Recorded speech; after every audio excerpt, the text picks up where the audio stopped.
Então, meu nome é César de Almeida Neto, sou médico-chefe da Fundação ProSangue do setor de aféreses e hoje eu vou apresentar para vocês o tema sobre PBM, que é Patient Blood Management, ou gerenciamento de sangue do paciente. Pois, como sabemos, o sangue mais importante que existe para cada um de nós é o nosso próprio sangue. E vamos ver os princípios básicos, que seria o reconhecimento e tratamento precoce da anemia, minimização das perdas hemorrágicas e adoção de gatilhos transfusionais racionais baseados em evidência. Eu gostaria que vocês deixassem as perguntas através do chat e no final vou estar respondendo essas perguntas. Agradeço a todos que tornaram esse webinar possível e a participação de cada um de vocês. Então, nós transfundimos concentrados de hemácias para manter a oxigenação quando os mecanismos compensatórios de um determinado paciente para oxigenação são inadequados. Portanto, não transfundimos concentrados de hemácias para aumentar a hemoglobina ou tratar o nível de hemoglobina, e sim para manter a oxigenação. A oxigenação ela é muito importante em diversos órgãos, principalmente nos órgãos alvos e nobres, como as coronárias e o cérebro, sendo que mesmo a oferta de oxigênio baixa nesses órgãos, a extração é bem alta, é cerca de 70% nas coronárias e 35% no cérebro. E como já temos um conhecimento também de trabalhos clássicos, como esse de Shander, publicado na Transfusion, o paciente que apresenta uma hemoglobina mais baixa no pós-operatório tem uma maior mortalidade. Ou seja, o indivíduo que no pós-operatório tem uma hemoglobina entre 7 e 8, a mortalidade dele é de 0,9, enquanto uma hemoglobina entre 3 e 5, uma mortalidade de mais de 26%. E embora a gente saiba que a transfusão de sangue e componentes ela é extremamente segura, algo que já conhecemos os seus efeitos, também é importante lembrar que elas não são isentas de risco, tanto na questão da transmissão de doenças, quanto imunomodulação, quanto os riscos de trombose e sobrecarga de ferro. Do ponto de vista de transmissão de doenças, algumas doenças já temos um controle bem efetivo através da transfusão de sangue, ou seja, diminui muito o risco da transmissão, como a hepatite C e o HIV nos países desenvolvidos. Então, nesses países, é mais fácil o indivíduo morrer se cair um raio na cabeça dele do que ele pegar uma hepatite C ou um HIV por uma transfusão. Entretanto, outras reações, como a sobrecarga volêmica, as reações alérgicas e as febris não hemolíticas, são bem frequentes. E, além disso, existe toda uma chance também de erros no processo da transfusão, que, embora o componente esteja adequado, a liberação dele é adequada, muitas vezes o paciente, por exemplo, errado pode receber aquela transfusão, ou eventualmente algum erro no processo, que inclusive pode levar até a morte desse receptor. Nos últimos 10 anos, o SHOT, que é o Serious Hazard Hemovigilance of Transfusion do Reino Unido, que é o sistema de hemovigilância do Reino Unido, demonstrou que a sobrecarga volêmica é a principal causa de mortalidade nos pacientes transfundidos. E também, atualmente, a gente tem visto que são essas barras vermelhas, a sobrecarga volêmica são as cor de laranja. As barras vermelhas, que atrasos no processo de transfusão também podem levar à morte dos pacientes, que são as barras vermelhas. Bom, e quanto à transmissão de doenças, então, embora o HCV já esteja no Brasil controlado no mesmo nível dos países desenvolvidos, o risco da transmissão é extremamente baixo, o HIV tem um risco de transmissão no Brasil cerca de 10 vezes maior do que nos países desenvolvidos, e a hepatite B, cerca de 6 vezes maior.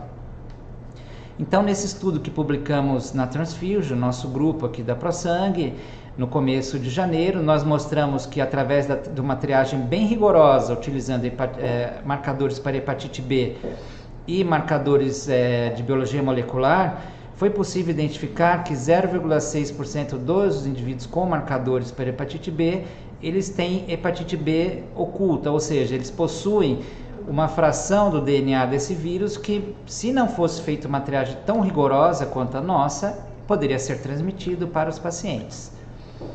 E da mesma maneira, a sífilis, que é uma doença extremamente antiga, que a gente já conhece a transmissão desde a época que eram feitas as transfusões braço a braço, A gente também demonstrou, através do método de biologia molecular, que se você realmente não utilizar métodos adequados de triagem, que são os métodos treponêmicos, você tem um risco de transmissão de sífilis, principalmente aqueles bancos de sangue, que aqui no Brasil ainda temos alguns que utilizam os métodos não treponêmicos na triagem. Então teríamos até 2,2% a chance de transmissão de sífilis, ou seja, você encontra material genético viável do treponema pálido que poderia transmitir. É evidente que a sífilis também tem outras questões, como o sangue refrigerado, baixa chance de transmissão, o paciente que recebe antibiótico, mas, por exemplo, a plaqueta ela é guardada em temperatura ambiente, então seria um risco potencial. E além disso, também o nosso grupo de estudo do REDS mostrou que, além das infecções já conhecidas, há a possibilidade de infecções emergentes, como a dengue, que foi visto que um surto de dengue no Rio de Janeiro e Recife, em 2012, tivemos 6 casos de transmissão de dengue através da transfusão de sangue. Portanto, mesmo com todos os métodos de triagem adequados, todos os processos perfeitos, dentro do máximo que a gente tem das boas práticas clínicas, ainda existe um risco residual de transmissão de doenças. E agora também reconhecemos que existe um risco também de eventos tromboembólicos após transfusões de sangue. Esse estudo clássico de pós-operatório de pacientes que receberam transfusões mostra que existe um risco de 2 vezes maior de trombose em pacientes que receberam transfusões de concentrados de hemácias comparados com aqueles que não receberam. E esse risco é dose dependente, ou seja, quanto mais transfusões o paciente receber, maior o risco de trombose, seja tromboembolismo pulmonar ou trombose venosa profunda. E além disso, também temos a questão dos custos. Então, temos poucos estudos sobre custos do mundo. Esse estudo americano, ele mostra que o custo de uma unidade, somente a produção de uma unidade concentrada de hemácias, é de cerca de 343, mais ou menos $135, ou seja, pode chegar a praticamente $500, ou quase R$6.000. Então, temos que racionalizar os nossos custos para usar os nossos componentes tão valiosos para quem realmente precisa. E além disso, você tem os custos da administração. Então, esse estudo britânico demonstra que, em média, os custos dos processos para administração aumentam ainda mais os custos da transfusão em pelo menos $71. Ou seja, a gente vai ter um custo de quase $600 para uma bolsa de concentrado de hemácias transfundidas. E aqui no nosso meio, isso é dinheiro público. Além disso, no mundo todo, a gente tem uma deficiência de doadores. No Brasil, cerca de 2% da população são de doadores de sangue. O mínimo aceitável seria 4%. E o que a gente vê nessas áreas vermelhas no mapa, como na África, no sudeste da Ásia, e nas áreas cor de laranja, como alguns países da América do Sul e da América Central e da Ásia também, há uma deficiência muito grande de doadores de sangue. Temos apenas ilhas de excelência no mundo, que seriam a Austrália e o norte da Europa, em que o número de doadores atende às demandas. Entretanto, com o envelhecimento da população e com a complexidade cada vez maior das doenças, cada vez mais vai ser necessário transfusões de sangue. Portanto, esse modelo de aumentar o número de coletas para atender a demanda é um modelo que tende a se esgotar, porque inclusive cada vez mais existem critérios rigorosos para os indivíduos serem doadores. Então vai chegar um momento que a gente vai ter uma demanda muito grande e não vamos ter doadores suficientes, como já não estamos tendo em várias partes do mundo. Então esse é um modelo fadado ao fracasso, e o que a gente vê aqui também, nesses círculos verde, que os países com alto índice de desenvolvimento, com alto índice econômico, como os países da Europa, eles têm uso maior de concentrado de hemácias porque tem mais disponibilidade. Os países como o nosso, que fazem parte da América Latina, que são os círculos amarelos, a gente já tem um uso intermediário. Por quê? Porque embora a gente tenha necessidades, a gente não tem quantidade suficiente. E por fim, aqueles que estão na parte mais baixa da curva, que são os países da África e do sul da Ásia, essa disponibilidade é menor ainda. Então, ou seja, provavelmente a gente vai ter pessoas que estão necessitando de transfusões e a gente vai ter que fazer escolhas, principalmente mulheres com hemorragia pós-parto nesses países. E a mesma coisa em relação às plaquetas, o mesmo padrão se repete. Nesse gráfico, nós podemos ver as principais causas de transfusões no mundo todo. Em geral, elas são as mesmas, que são doenças, traumatismos doenças digestivas, doenças cardiovasculares, doenças não infecciosas, principalmente as neoplasias, e doenças respiratórias. Mas o que a gente pode ver é que nos países mais desenvolvidos, a disponibilidade para o uso de sangue é maior, enquanto nos países, por exemplo, da América Latina e da América Central também, que a maioria deles fazem parte da América Latina, né? A gente tem uma disponibilidade muito baixa. No nosso meio, aqui em São Paulo, na ProSangue, no ano de 2020, nós coletamos 104 mil hemocomponentes, 104 mil unidades de sangue total e mais de 4.700 unidades de plaquetas por aféreses, procedimentos de plaquetas.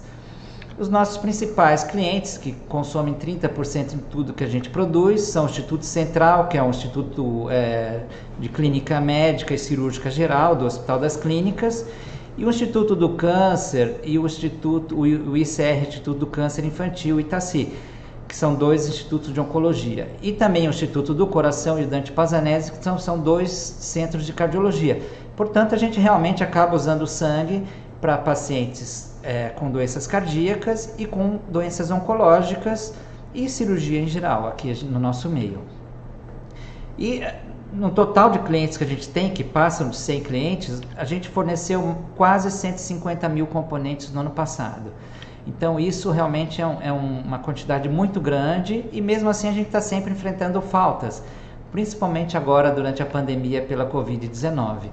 O número de doadores, como vocês sabem, colapsou no mundo inteiro, então nos países desenvolvidos em torno de 10% a 30%, no nosso meio em torno até de 40%, até picos de 70%. Então, isso fez com que a gente valorizasse mais ainda o uso racional do sangue e seus componentes, procurasse rever os protocolos de indicação, os protocolos de transfusão maciça e também procurar adotar alternativas para as transfusões. Então, por exemplo, um paciente que tem uma anemia por deficiência de ferro, tratar a anemia por deficiência de ferro, seja com ferro via oral, seja com ferro intravenoso.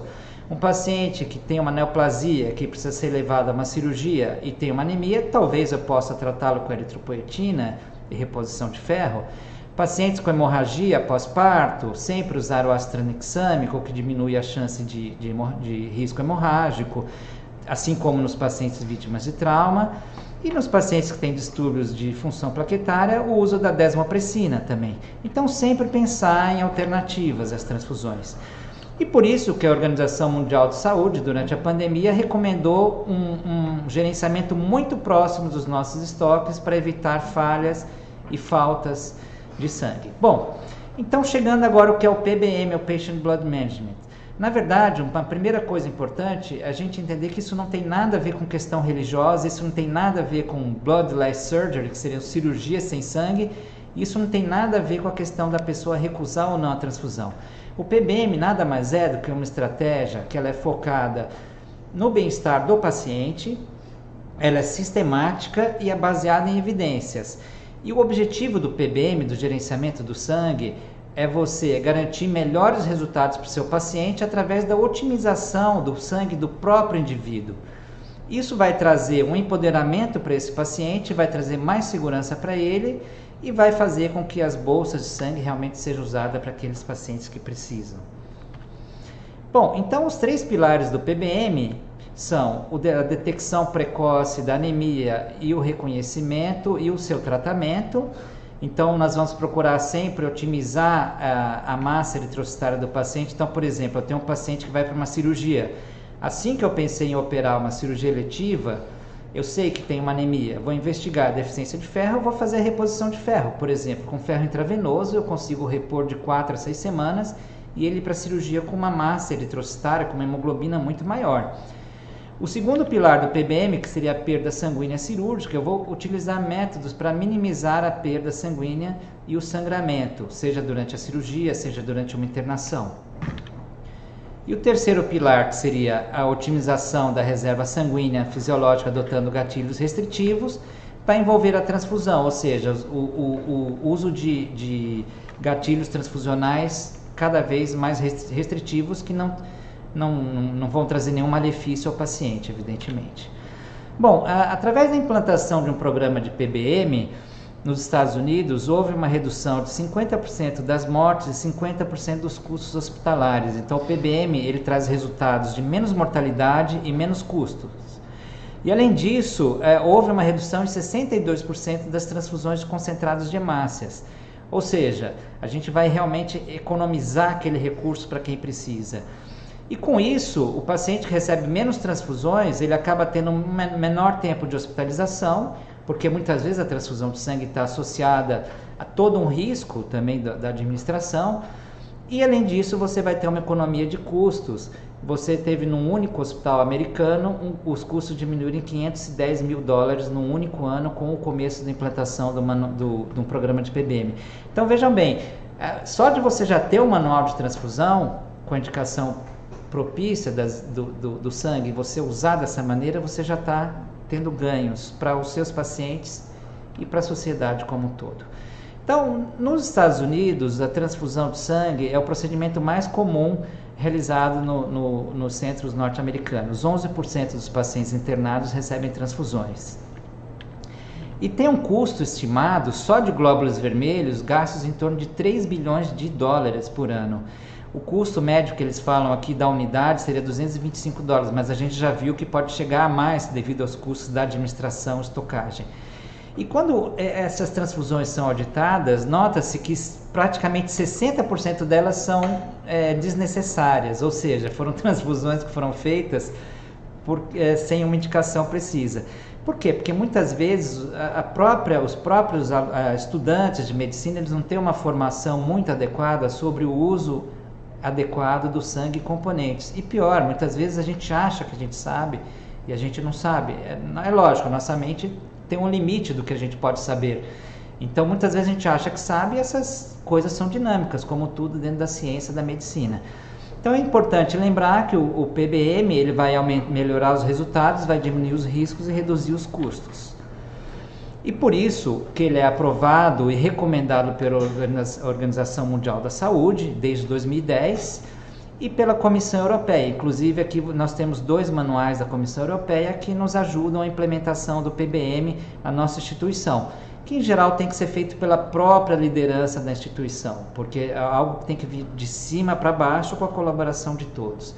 E hoje em dia, com as certificações ISO, Joint Commission, todas elas exigem que você tenha um programa de PBM. Então, agora revendo os 3 principais aspectos do PBM. O primeiro, o reconhecimento e tratamento precoce da anemia, o primeiro pilar. Então, a gente sabe que a anemia ela é frequente no paciente cirúrgico, 40% dos pacientes cirúrgicos têm uma anemia pré-operatória. Isso varia muito, dependendo do tipo da cirurgia, mais ou menos frequente.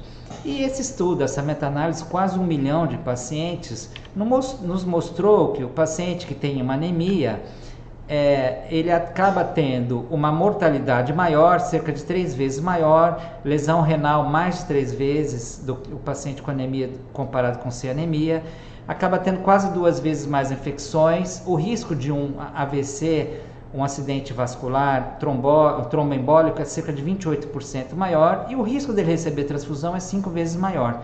Portanto, é importante a gente tratar, identificar a anemia e tratar precocemente. A gente considera anemia qualquer nível de hemoglobina abaixo de 13 para homens, 12 para mulheres e 11 para gestantes. E o mais importante, quando a gente vê qual a principal causa da anemia nos pacientes cirúrgicos. Então, nesse estudo de Munhoz e colaboradores, foi visto que cerca de 36% dos pacientes cirúrgicos têm anemia por deficiência de ferro, que é algo extremamente tratável e que existem medicamentos eficazes, seja intravenoso, seja via oral, dependendo do caso e dependendo da necessidade o tempo que você tem para repor a quantidade de hemoglobina desse paciente. E isso é mais importante, a anemia por deficiência de ferro, principalmente na cirurgia de câncer coloretal e na cirurgia ginecológica. Então, o consenso de Frankfurt, que foi um consenso que reviu todas as normas do PBM, ele sempre recomenda a detecção e o manejo precoce da anemia e sempre usar a suplementação de ferro para esses pacientes com anemia por deficiência de ferro e não realizar transfusões desnecessárias. E para isso nós temos alguns algoritmos que nos ensinam como lidar com isso. Eu não vou poder passar em detalhe, Mas basicamente você identificou a anemia, você vai fazer provas de um perfil de ferro e você vai ver se esse perfil de ferro está alterado ou normal. Você pode ter vários tipos de deficiência de ferro, uma absoluta, quando a ferritina é abaixo de 30, ou uma funcional, quando a ferritina é normal, mas a saturação da transferrina está abaixo de 20. Isso a gente pode conversar depois. E você pode também fazer a reposição de ferro desses pacientes, como eu falei, em 4 a 6 semanas com ferro intravenoso você consegue, e levar o doente para a cirurgia com uma hemoglobina próxima do normal, e se não, mais alta do que ele tinha no pré-operatório. Além disso, também você pode estudar a deficiência de folato e B12, que muitas vezes está envolvido na anemia também, é uma das causas de anemia, e se for uma dessas causas, você pode também ter o tratamento adequado. Importante lembrar que é evidente que você tem causas de anemias que passam fora disso, aí nesses casos a gente vai individualizar as condutas. E da mesma maneira também, a gente tendo um paciente que vai para uma cirurgia, que vai ficar mais que 2 horas no centro cirúrgico de cirurgia, vai perder mais do que 500 ml e existe uma possibilidade de mais do que 10% de transfusão, a gente já tem que procurar corrigir a anemia desse paciente para levá-lo para a cirurgia eletiva. Então, se realmente é algo que não tem pressa, a gente pode postergar a cirurgia. Se existe uma urgência, aí no caso de uma urgência não tem jeito, aí a gente vai ter que realmente levar esse paciente para a cirurgia. Algumas vezes podemos até usar o ferro também no pós-operatório e, se dependendo do caso, se for um nível de hemoglobina muito baixo, uma oxigenação muito baixa, aí a gente pode pensar numa transfusão. Eu trouxe esse slide também para lembrar para vocês sobre o paciente em UTI, que é um paciente que acaba recebendo muitas transfusões, porque ele tem várias causas, desde sangramento até mielossupressão, falência renal. E esse paciente, a partir do momento que o indivíduo ficou 7 dias no UTI, a chance dele receber uma transfusão é 70%. Então, em torno de 17 a 45% dos pacientes do UTI recebem transfusões. E por incrível que pareça, uma das principais causas é a coleta de amostras, porque muitas vezes os indivíduos eles coletam amostras, uma rotina de manhã, uma rotina à tarde, uma rotina à noite, então no final de uma semana esse indivíduo vai estar anêmico. Então uma das coisas que a gente pode fazer é rever as nossas rotinas de coleta de UTI, então a gente ter vários algoritmos para um determinado paciente, uma rotina só é suficiente, para outro 2, e naquele um pouco mais necessário, mais grave, a gente possa até ter as 3 rotinas. E de preferência usar tubos de coletas pediátricos e não tubos de adulto, para você diminuir a quantidade de amostras coletadas. Então isso é muito importante, porque muitas vezes nós nós médicos, estamos causando anemia nesse paciente. Bom, sobre o segundo pilar, que seria a minimização das perdas sanguíneas. Então, hoje em dia, a gente já dispõe de alguns recursos que, infelizmente, não é um recurso universal no SUS, mas alguns centros a gente já tem, como cirurgias robóticas, que você vai ter uma perda menor de sangue intraoperatória, cirurgias endoscópicas também, e também alguns recursos como a Cell Saver, que são equipamentos que você, em cirurgias limpas, como por exemplo aneurisma de aorta, cirurgia cardíaca, você vai aspirar no campo cirúrgico o sangue do paciente, você lava e devolve para o paciente. Então, sempre que possível, utilizar esses recursos, eu recomendo que sejam utilizados. E é importante para nós médicos e também para os pacientes também entenderem que dentro da coagulação existe a pirâmide da coagulação, ou seja, a gente tem várias causas de hemorragia no intraoperatório, mas a mais frequente é a hemostasia cirúrgica. Então, muitas vezes, a própria técnica que está sendo implicada, a gente tem também pré-condições clínicas do paciente, como pH baixo, ou a hipocalcemia, ou hemoglobina baixa, o uso de medicamentos, que a gente vai ver também, que é importante a gente gerenciar esses medicamentos no pré e no pós-operatório, e no intra também. E a hiperfibrinólise, que são as principais causas de hemorragia. A hiperfibrinólise a gente pode muitas vezes usar o ácido tranexâmico para combater. Fora isso, a gente vai ter aí sim deficiência de fatores, plaquetas baixas, que são situações muito mais raras e que é evidente, quando isso acontece, a gente tem que lidar com isso no pré-operatório.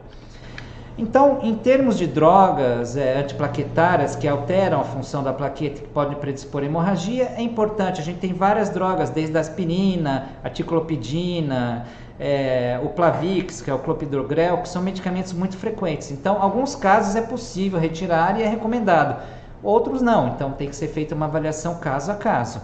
E lembrar que nem sempre a transfusão de plaquetas vai ser útil para esses pacientes. Da mesma maneira, os anticoagulantes, atualmente muito frequentes, os anticoagulantes de ação direta, os DOACs, né? Então, para cada um a gente vai ter um tempo de retirada e cada paciente também vai depender da condição clínica dele, é possível retirar ou não, e sempre levar em conta a função renal do paciente, para a gente ver quanto tempo antes a gente vai ter que retirar. Bom, e aqui para trazer para vocês esse estudo, que foi um divisor de águas, que é o estudo Woman, que ele analisou a hemorragia pós-parto em mulheres na África, foi um grant da Fundação Gates, e ele mostrou que o uso do ácido tranexâmico em mulheres com hemorragia pós-parto diminuiu não só a mortalidade, que é esse losango que a gente vê mais à esquerda, como também diminuiu a chance dessas mulheres sofrerem uma esterectomia no pós-parto. E a partir daí, os impactos foram tão importantes para a saúde pública mundial que no SUS o ácido tranexâmico já está disponível para uso em mulheres com hemorragia pós-parto e deve ser sempre incentivado. E se possível, no centro cirúrgico, a gente sempre usar métodos para detectar as coagulopatias que são chamados métodos point of care, ou à beira do leito.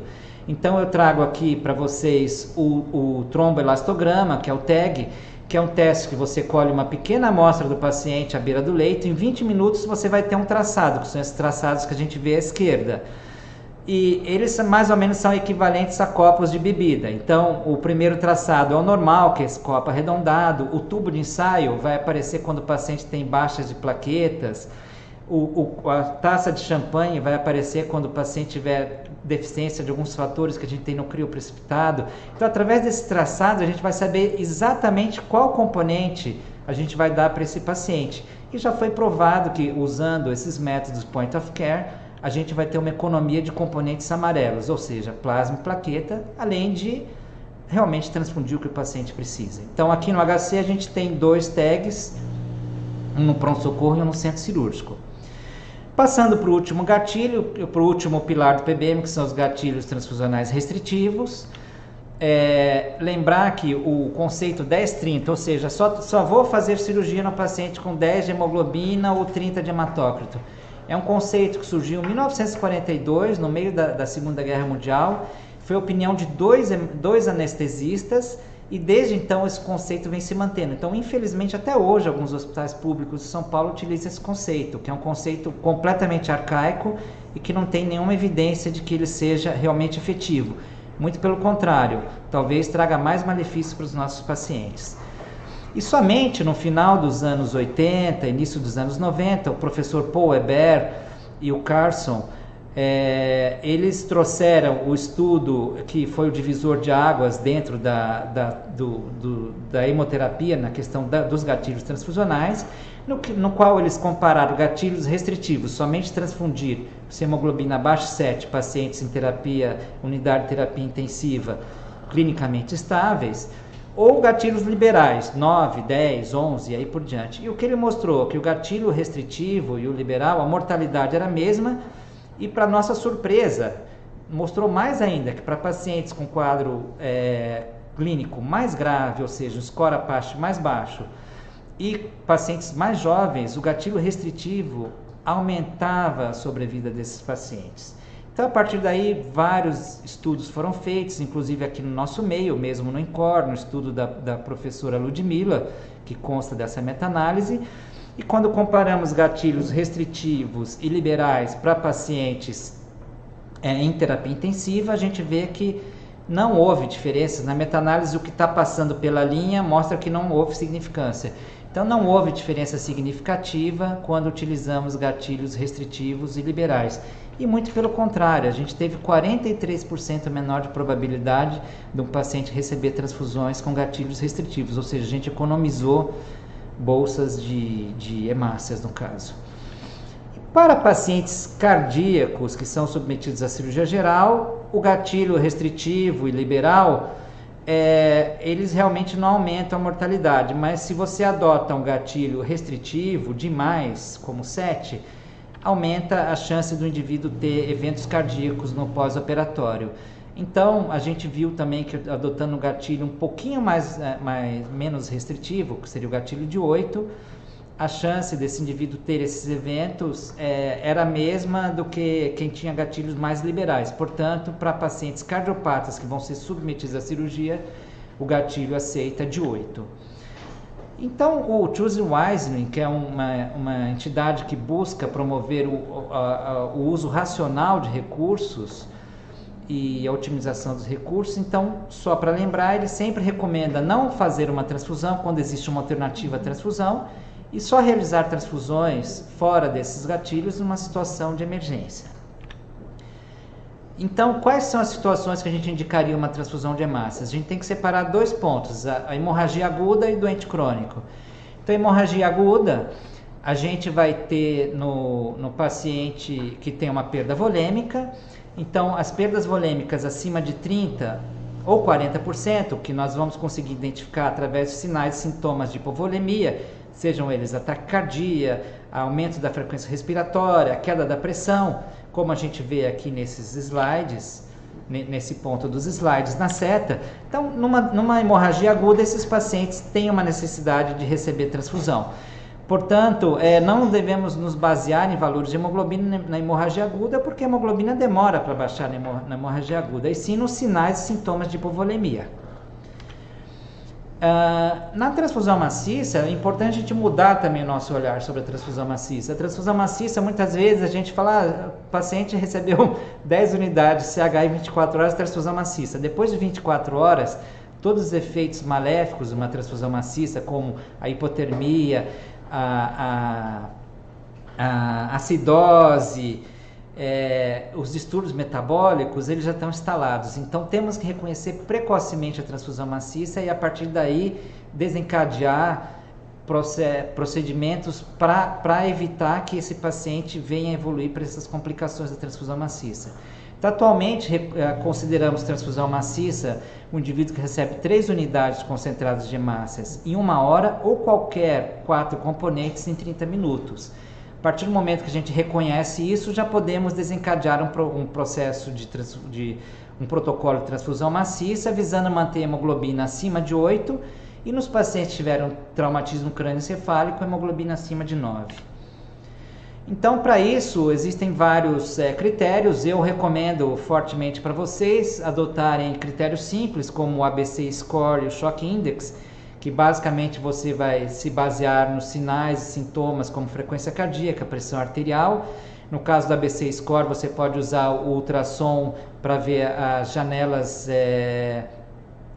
que você tem no abdômen, para que possivelmente tenha um sangramento, que é o chamado FAST ou FAST, né? E se ambos os índices são positivos, a gente vai liberar um protocolo mais liberal para transfusão maciça, que tem hemácias, que tem plaquetas e que tem plasma. Se um é positivo e o outro negativo, a gente pode usar um protocolo somente com hemácias. Isso realmente tem salvado muitas vidas. Então é importante também o seu serviço ter um protocolo de transfusão maciça, algo que você tem que sentar e conversar com as equipes cirúrgicas, com as equipes de pronto-socorro. E quanto à transfusão nos pacientes crônicos, pacientes cirúrgicos e pacientes em terapia intensiva, então abaixo de 7 indivíduos em terapia intensiva clinicamente estáveis, abaixo de 7,5 pacientes submetidos à cirurgia cardíaca, abaixo de 8 naqueles com fratura de quadril que vão precisar deambular precocemente, então vão precisar de um nível de hemoglobina um pouco mais alto, e com doença cardiovascular, como eu expliquei para vocês. Pacientes que tiverem hemorragia digestiva, você mantendo um nível de 7, 8 de hemoglobina é o que é recomendado, embora essa recomendação seja um pouco menos forte do que as demais. Há poucos estudos sobre isso. Mas, eventualmente, se você transfunde demais esse paciente, você aumenta a pressão intravascular e a chance do recrudescimento do sangramento é maior. Situações especiais, nós temos pacientes ambulatoriais oncológicos, então 7 a 8 seria o gatilho. Pacientes em cuidados paliativos, a transfusão deve ser feita caso a caso. Muitas vezes esses pacientes necessitam de transfusão para ter um conforto maior. Talassemia e doença falciforme, isso seria uma outra aula, então existem protocolos específicos, mas em geral na talassemia a gente mantém um protocolo de transfusão crônica, porque são crianças que estão em crescimento e vão precisar ter uma oxigenação para esse crescimento. Da mesma maneira, a doença falciforme, suas complicações, como as agudas, ou no pré-operatório, ou aqueles que tiveram AVC, a gente vai às vezes manter ou um gatilho mais alto, ou um regime de transfusão crônica. Nas síndromes mielodisplásicas e aplasia de medula, não há um consenso, mas o que nós recomendamos é você transfundir para mulheres hemoglobina abaixo de 8 e para homens hemoglobina abaixo de 9, segundo o maior trabalho que foi publicado sobre isso, que foi feito na Blood, foi publicado na Blood em 2015. E a transfusão de plaquetas, a gente sabe que existe transfusão terapêutica e profilática. A terapêutica é quando existe o sangramento e a profilática para a gente prevenir o sangramento. A transfusão terapêutica, quando você tem um sangramento pequeno, sem risco de morte, abaixo de 30 mil, um sangramento maior ativo, abaixo de 50 mil. Se você tem sangramento sistema nervoso central, oftalmológico ou trauma, você deve transfundir se a contagem de plaquetas estiver abaixo de 100 mil. Na profilática, se o paciente está estável, hospitalizado, abaixo de 10 mil seria o gatilho para transfundir. Naquele indivíduo que tem algum fator de risco adicional, como sepsis ou febre, abaixo de 20 mil. E para aqueles pacientes com falência medular crônica, por exemplo, aplasia de medula, talvez você não precise ter um limite. Alguns adotam abaixo de 5 mil, mas você pode fazer um esquema de transfusão ambulatorial, por exemplo, 2 vezes por semana. Ele vem e recebe as transfusões de plaquetas. Se você também vai ter um procedimento cirúrgico, sempre consulte o guia da sua instituição. Então, a necessidade de transfusão é muito variável nos procedimentos cirúrgicos. Então, por exemplo, numa cirurgia com circulação extracorpórea, abaixo de 100 mil já estaria indicado. Na punção venosa central, abaixo de 20 mil, a inserção de um catéter central. Então, sempre consultar os guias da sua instituição. E eu gostaria também, para finalizar, trazer alguns dados sobre a transfusão em pacientes com Covid. Então, a gente tem algumas meta-análises, esse estudo que foi publicado na nossa revista brasileira, ele mostra que quanto mais grave a anemia, pior a evolução do paciente. Mas a gente realmente fica em dúvida se o paciente com Covid grave, ele tem mais anemia, ou a anemia é um fator independente que piora a situação desse paciente. Essa resposta a gente ainda não tem. É possível também que sejam as duas coisas. Mas a maioria dos especialistas recomenda que a transfusão para os pacientes com Covid sigam os mesmos critérios que eu mostrei para vocês para os demais pacientes. Então, isso é o que a gente sabe hoje em dia. Sempre lembrar que um é melhor do que dois. Aqui é o oposto. Então, para o paciente crônico que precisa de transfusão, faz uma transfusão, reavalia o paciente e, se necessário, você pede a outra. Principalmente agora, durante a pandemia, mas isso sempre é válido. E também a gente viu que os dados de literatura batem com o que a gente viu nos nossos pacientes. Cerca de 40% dos nossos pacientes necessitaram transfusão de sangue e componentes. Na primeira onda, mais concentrados de hemácias. Na segunda onda, como eles passaram a viver mais e passaram inclusive a fazer uso do ECMO, que é a membrana extracorpórea, eles passaram também a utilizar plaquetas. Então, com isso, a gente teve que aumentar a nossa produção de plaquetas na segunda onda, que foi no começo desse ano. Mas continua sendo anemia sem sangramento a principal causa de indicação. E lembrar, pessoal, CIVD sem sangramento, não há evidências que você corrigir os fatores de coagulação vá melhorar o quadro clínico do paciente. Muito pelo contrário. Se você transfunde plasma, plaquetas para esses pacientes sem necessidade, você muitas vezes pode estar botando mais lenha na fogueira, porque os pacientes com Covid, eles são pacientes que têm uma tendência à trombose. O Covid ele é trombogênico. Então, isso pode ser pior ainda. Então, sempre individualizar as transfusões e nunca se basear unicamente em parâmetros laboratoriais. Então, durante a pandemia, a gente passou a fazer também auditoria de cada transfusão de plaquetas que vocês solicitam para a gente, porque se tornou realmente necessário. Então, para cada indicação, vocês vão colocar o diagnóstico do seu paciente, a indicação de plaquetas, o hemograma, o produto que vocês querem, e a gente vai escolher no nosso sistema, dentro da disponibilidade, o produto mais adequado para cada paciente. Então, isso também possibilitou que a gente racionalize os nossos recursos. Então, aqui, só para lembrar que no site da ProSangue, além dos manuais que a gente também tem os nossos dados gerenciais do ano de 2020. Então, você pode acessar nas publicações do site da ProSangue. os nossos manuais. Então a gente tem o manual de gerenciamento de sangue do paciente, que é o manual de PBM, que vale a pena vocês conhecerem, e está disponível no site, vocês podem baixar também. A gente tem a revisão do manual de transfusão, que é importante também vocês conhecerem. Ele foi revisto agora durante a pandemia, já com vários desses conceitos que eu passei para vocês. E eu acho que gostaria também de agradecer os meus colegas do PBM Brazilian Working Group, que são médicos não só aqui do Instituto do Complexo HC, como do INCOR. A gente tem alguns colegas de outros países, como da Áustria. A gente tem colegas do AC Camargo, de outros hospitais também, e eles nos ajudaram com alguns slides para essa apresentação. Então, para finalizar, eu gostaria de deixar a seguinte mensagem para vocês. Se você não conhece o PBM, passe a conhecer, baixe o nosso manual de transfusão, procure montar os comitês de transfusão no seu hospital, e se você precisar de alguma coisa, nós médicos aqui da ProSangue estamos aqui à sua disposição para poder ajudá-lo no que vocês precisarem. Com isso, eu termino a minha apresentação e agradeço a atenção de vocês. E vamos para as perguntas agora. O pessoal sempre faz para a gente, por exemplo, quais são, dentro das cirurgias, quais são as formas que a gente tem para tratar a anemia. Eu acho que é importante a gente falar isso daqui, tá?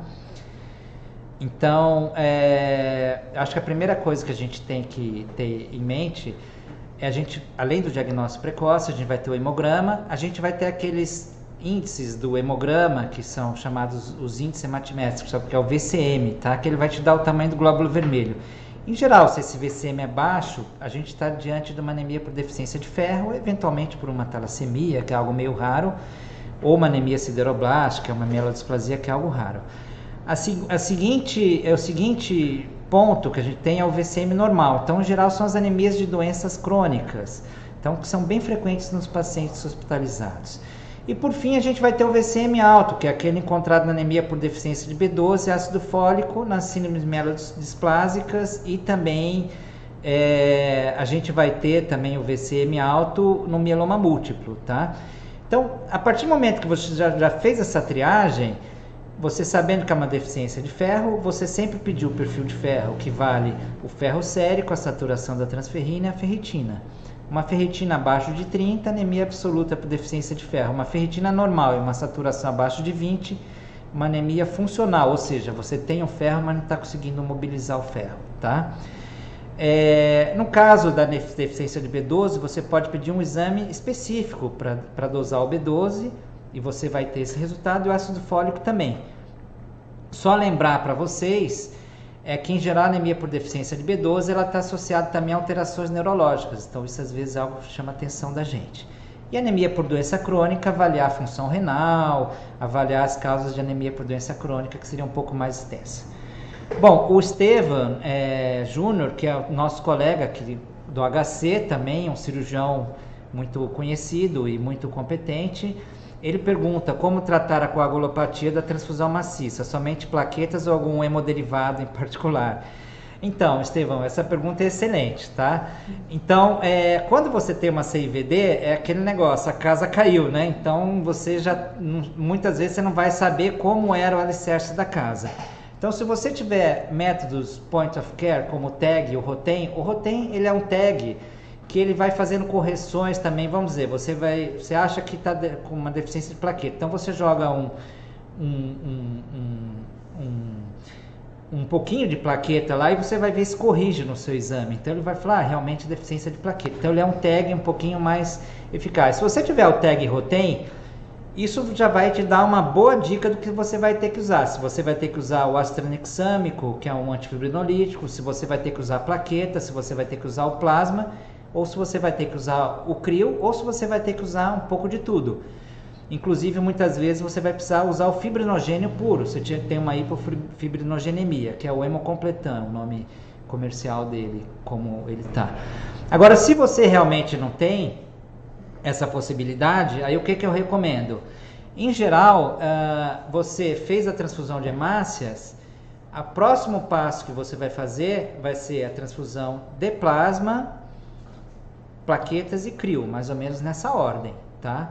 Então, se você não tem isso, você vai fazer, e nesse meio tempo você vai colhendo os parâmetros laboratoriais também para você tentar corrigir, tá? Se você tiver uma hiperfibrinólise, aí você usar o ácido tranexâmico, que é o antifibrinolítico, mas aí teria que ser uma CIVD, por exemplo, em consequência do trauma, não, por exemplo, uma CIVD por sepsis, que aí, em geral, você não tem esse componente. Então, não sei se eu respondi a sua pergunta, mas basicamente é isso, você tem várias situações. Vamos então ver se chega mais alguma pergunta. Bom, então vamos fazer o seguinte, vamos deixar em aberto para as perguntas que possam vir depois. Então, eu gostaria de agradecer a participação de todos vocês, e se houver qualquer dúvida, vocês podem escrever no e-mail da divisão de intercâmbios, que encontra-se nesse slide final, e eu vou procurar responder essa pergunta junto com os meus colegas da ProSangue. Então, mais uma vez, eu gostaria de agradecer a todos que participaram desse webinar, espero que tenha sido útil, e nós estamos à disposição. Agradeço imensamente a equipe da comunicação corporativa, a equipe também que tem todos os cuidados com os nossos clientes, que são realmente, eles são o motivo do nosso trabalho. Se não fosse vocês, a gente não estaria aqui para trabalhar. E a equipe da TI, que também, de uma maneira sempre muito gentil, tem respondido a todas as nossas necessidades. Agradeço também à diretoria da ProSangue por possibilitar esse webinar, que eu acredito que tenha sido bem bacana, pelo menos para mim foi. E um abraço para todos vocês.